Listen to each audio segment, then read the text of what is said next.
College life hacks. What's up? What's up, YouTube? Hey guys, it's Sydney and welcome back to my channel. Thanks for being here.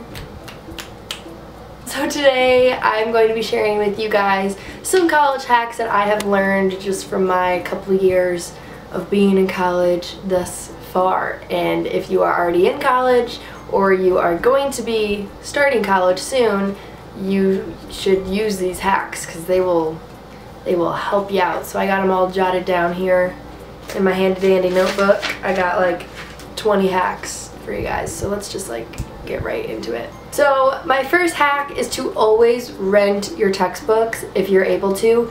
Never buy your textbook if it's available to rent, because buying your textbooks, then you have to hold on to that forever, and renting it's just so easy. It's cheaper and it's easier because then you could give it back when you're done with it. You use it, you don't need it anymore after that class, and you give it back. It's a beautiful thing. You don't have to clutter. It's awesome. It's amazing. And with that being, my second hack is to always check Chegg before purchasing your textbooks from your school's bookstore, because 9 times out of 10 Chegg is going to have cheaper books, and they might also have a book that's available for rent when your bookstore has the book only available to buy. This isn't sponsored by Chegg or anything, but I just wanted to mention this because I literally swear by Chegg for buying my books every semester. My third hack is to take advantage of that dining hall. If you are an incoming freshman, take advantage of it every single chance you get, because I swear to you, once you do not have like a meal plan anymore, you are going to deeply miss it, like a lot. And also, by taking advantage of your dining hall, bring Rubbermaid, Tuppermaid, whatever the freaking brand is, bins, like containers, into the dining hall. Like sneak them in the dining hall in your backpack or something. They don't check your backpack. And then put food in them and bring them back to your dorm to save for later. I did that all the time. It was awesome. Saved me a bunch of money on grocery shopping. Always check Quizlet or Study Blue for like answers on homework. Not like cheating, like they have notes, but I mean but it's awesome for studying. You can make your own flashcards, and it's awesome to like look off other people's notes for information that you might have missed, whatever. And it's awesome for like homework because, I mean, sometimes there is answers on there. So I had to stop filming for a second, and now my lighting is different and I'm probably in a different spot. And Jenny's here. You guys can't see her, but she's right over there. I'm here. So we're just gonna keep on going. Jenny's just gonna chill and listen as I film. So yeah. So my fifth hack is, at every store you go to, always ask if they have a student discount. They will never really explicitly have a sign that says student discount offered, but like if you always ask, they'll just say yes or no. You know, it never hurts to ask. It's always around 10 to 15% off, and it's money that you could be saving. And especially if you live in your like college town, usually majority of like stores, like retail stores, or even like a lot of restaurants have student discounts as well, so always ask. RateMyProfessor.com could be a lifesaver when it comes to making your class schedule. Always go on Rate My Professor, and when you are looking for classes to fill up your schedule for the next semester, always go on Rate My Professor. They have it like organized, like you could see which class people are rating the professor on, and the people might rate like the class as well, so you could see what that class is like and whatnot, if that professor is really good, because classes kind of vary with each professor. Like you could have the same exact class, but one class could be easier with this professor, and like the same class could be a lot harder with that professor. So always go on Rate My Professor when you're making your class schedule. And if you have an early morning class, which I do next semester, so like RIP, but jump in a cold shower right when you wake up. It just kind of like wakes you up a little more, makes you feel less like groggy in the morning, and then you could be on your merry way and be less like dead every morning when you have to wake up for that class. EasyBib.com is a really good place to go for guidelines on APA, MLA, Chicago style citations for your papers and everything you need to do. I wouldn't say to use it as like a citation like engine, how it like creates it for you, but they have guides where you can go with the guidelines to create it yourself, because sometimes like using those citation engines, they don't do the citation how your professor prefers it. I used it all last semester. Literally every time I wrote a paper, EasyBib was one of the tabs I had open for making my sources page for my essays. Always introduce yourself to your professor at the beginning of the semester, like at each first class. It could just really help you when you're like struggling on an assignment. They already know who you are. They're not going to look at you as that student who's like last minute coming up to them asking them for help when you never even have talked to them in the first place. It just really helps build a relationship, and it comes in handy a lot when you're struggling in their classes. Google Scholar versus Google. So if you go to Google Scholar, you will get more relevant and trustworthy sources for all of your research and your projects and everything, versus going to Google for all of those sources. It doesn't really give you reliable sources. I would always suggest to everyone to use Google Drive versus using like whatever document thing on your laptop, like for Mac Pages or like Microsoft Word. I would always use Google Drive, because you never know if your computer is going to crap out on you and like the hard drive is going to crash or something. Google Drive, you make everything into your Google Drive account. You always have the account available on any computer. You just log in, all your documents are there. It has like 2 gigabytes of storage available for you to use, which is a lot.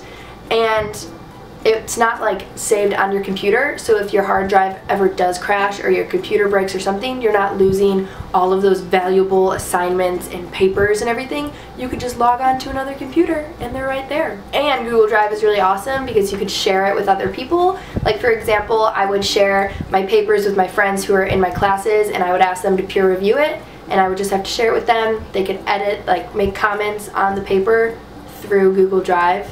And like, yeah, it's really awesome. You should try it out. It's too much to explain. Yeah. Utilize the gym. It comes included in your tuition at most schools, pretty much every school nowadays. But it comes included in your tuition. Utilize it. It's there. Freshman 15, it's real. It's just all real. Use the gym. Okay. Step out of your comfort zone if you're an incoming freshman and go out there and make friends, especially if you're out of state.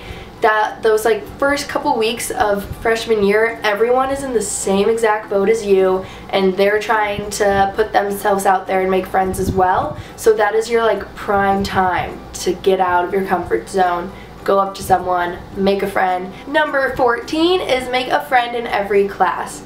If you like have friends in your class already, then that's awesome, but if you don't, always just like make a buddy. You don't have to sit next to them every day, but just have a friend in each class. So you could hit them up if you miss a day of class, or you guys can study together for something. It's just always so useful. You will always just find a use to have a friend in one of your classes, especially if it's a really hard class.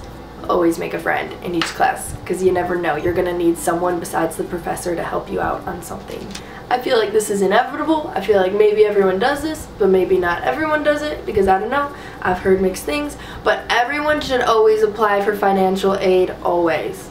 You should always apply for financial aid, because you never know if you're like eligible or not. Like honestly, you never know. Like I didn't think I was going to get that much financial aid, and I did. I did get financial aid, and it was awesome because I applied for it. College hack number 16. Always, well maybe not always, because I mean sometimes you don't have time, but it's a really good idea to study what you learned in class like right when that class ends, because you're more likely to retain that information a little bit better just going over it fresh again through your mind. I'm talking with my hands so much. Use your straight iron or your shower steam to help get the wrinkles out of your clothes, because like who has money and like space and time to actually iron clothes? Like not me. I don't own an iron. Like why own an iron when you have a flat iron? And I've done it before. If you've been watching my videos for a long time, I straightened my clothes once in my vlogs because like it was wrinkly and I needed to straighten it really fast before I went to class, okay? Take a screenshot of your class schedule and just like keep it in your camera roll, or like even if you want to, I wouldn't suggest, but you can. I've heard people saying to make it your phone screen background, but I think that's a little too far. But keep it in your camera roll to look at just as you're going from class to class at the beginning of each semester, just so you know where you're going, and also take a screenshot of the map of your school so you can know where you're going. At ASU, they have an app to find every building, and it's called ASU Go. It's a really good app. If you go to ASU, or if you're going to ASU, download ASU Go so you don't look like that clueless little freshman trying to find their classes within the first week of school. College hack number 19. I say this in pretty much every single college video that I make, but make sure you get yourself a good planner that is like aesthetically pleasing to your own eyes and that makes you happy and everything. And you just need a planner, okay? Because there will be tests and things that pop up out of nowhere and you're gonna be like, oh my gosh, why didn't I write this down? And you probably didn't write it down because maybe you didn't have a planner, and so that's why you need a planner so you don't miss any tests, quizzes, or assignments. Write my birthday in your planner, August 3rd. And lastly, number 20, college hack. You need to find a good, healthy balance with your life and school in order to be successful in school. So, for example, this past semester I was kind of struggling finding like a balance, but then I realized, I was like, yo, I'm paying a lot of money to go to school. Sometimes I need to give up nights going out with my friends for a night in the library to get a lot of shit done. So that's what you gotta do. You gotta sacrifice things to be successful in school, because school and your education are forever. You could always just give up one night, because that's just temporary. School's forever. That's all I gotta say. I'm really sorry I suck at explaining things sometimes, but I hope that all makes sense. I hope all these things make sense, because that is the end of this video.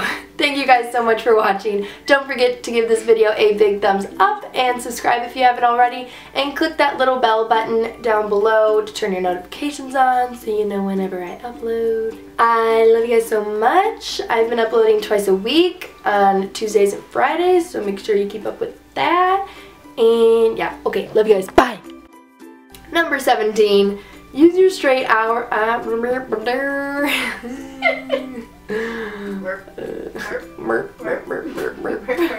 an 8 fact that I can say. Or we could brainstorm. Buy your friends. Buy your friends. Join a sorority.